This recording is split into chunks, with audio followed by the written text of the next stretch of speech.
How to be an affiliate on AliExpress. Hey guys, in this tutorial, I'll show you how you can easily become an AliExpress affiliate. First thing you're going to have to do is head over to your browser because it's not possible with the app and search for AliExpress affiliate.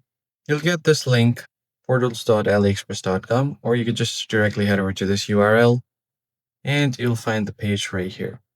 Now you'll see all of these perks that you get after becoming an affiliate, like choosing product and get tracking links, promote products and channels, bring more traffic and orders to AliExpress, and get commissions from shoppers' orders.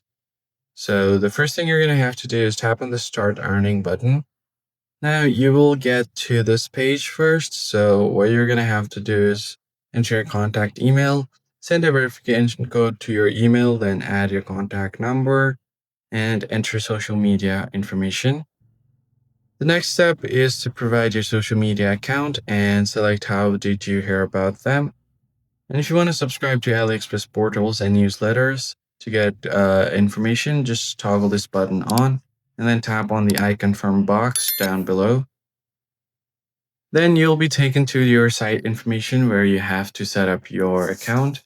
And after doing that, you should be able to apply for an affiliate. And if AliExpress approves, you should be able to do that. That's pretty much it, guys. I hope this tutorial was helpful. I'll catch you on the next one.